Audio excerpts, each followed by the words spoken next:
this video is stoichiometry. The essential questions are: what is a limiting reagent and how can I calculate? So, limiting reagent is the reactant that simply gets used up first.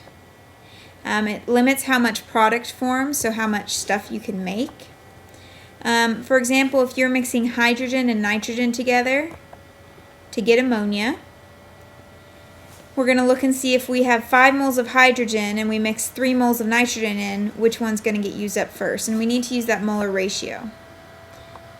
So we're going to take one of them. It doesn't matter if we use the 5 moles of hydrogen or the 3 moles of nitrogen. We make one of them the known. Put it over 1.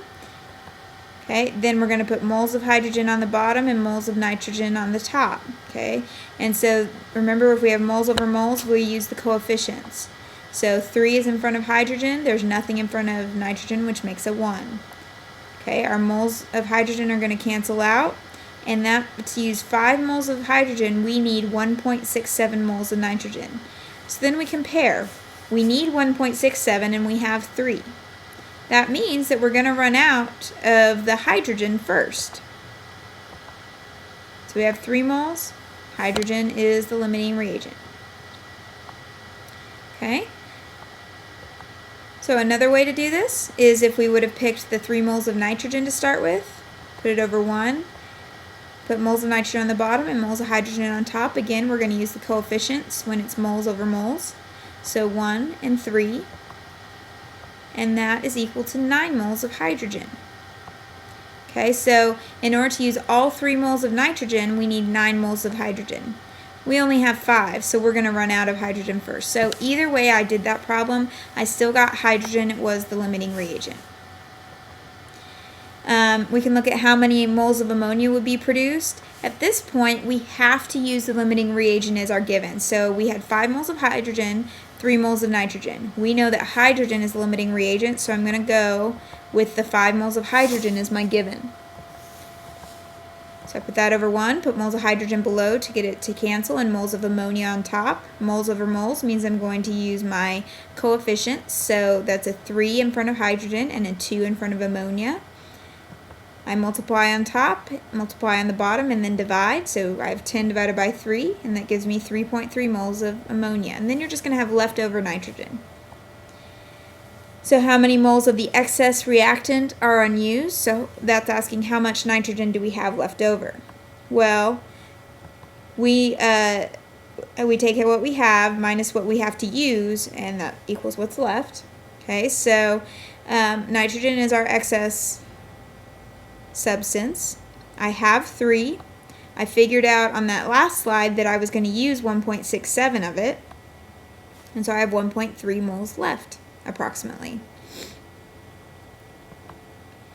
Okay, so let's try again. We have our balance equation at the top. What is the maximum number of grams of aluminum oxide that can be produced from 62.8 grams of aluminum and 45.2 grams of oxygen? Okay, this one's a little bit more work because the first thing we have to do is change this stuff to moles. 62.8 grams of aluminum, 45.2 grams of oxygen. And we want to know how much aluminum oxide we can get. The first thing we have to do is find the limiting reagent. So remember, it doesn't matter which one we choose to start with for this, so I'm just going to go ahead and start with the aluminum. Okay, first thing I have to do is change it into moles. So remember, with grams we have to use the molar mass, which I get off the periodic table, which is 27, and that's equal to 1 mole of aluminum. So I have 2.326 moles of aluminum in 62.8 grams. That's what I have. I'm going to do the same thing with oxygen because this is the only way I can compare these. So again, grams, remember we look up on the periodic table. Got 32, and that's 1.413 moles of oxygen. And again, that's what I have. So all I've done so far is just change those grams to moles so I can compare them more easily. So now I'm going to pick one, and I'm going to go with the aluminum. Okay, and I'm going to use the moles, and I'm going to put moles of aluminum on the bottom and moles of oxygen on top to figure out which one is limiting us.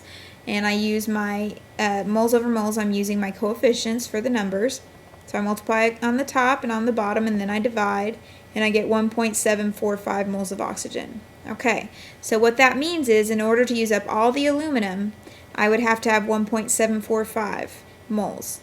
I don't have that though. I only have 1.413. I don't have enough, which means I'm going to run out. So that's what I need. I'm going to run out. That means oxygen is my limiting reagent. Okay, so now I can actually answer this problem, and I need to start with the limiting reagent, which is oxygen. So I'm going to go ahead and start with where I had changed it into moles. So I have 1.413 moles of oxygen. I have 3 moles of oxygen under 2 moles of aluminum oxide, and I know I don't have that balanced equation in front of you, but those were the coefficients. Okay, and then it asked for grams of aluminum oxide. So again, to get grams, we go off the periodic table. We have 1 mole of aluminum oxide. I add up Al2O3 and I get 102 grams. I'm going to multiply all the way across the top, multiply across the bottom, and then divide. And that gives me 96.1 grams of aluminum oxide is how much I can make. How many grams of which reactant will be left over? Okay, well I know that since I used up my oxygen, my aluminum is going to be left over. Okay, so that is my excess. So what I have to do, because I picked aluminum the first time, I don't know how much aluminum I'm actually going to use. So I have to start with my limiting reagent again. Okay, so I'm going to change it into moles of aluminum using my coefficients. I'm going to change it, it's asking for grams, so I'm going to change it into grams of aluminum using my molar mass, multiply across the top, multiply across the bottom, and divide.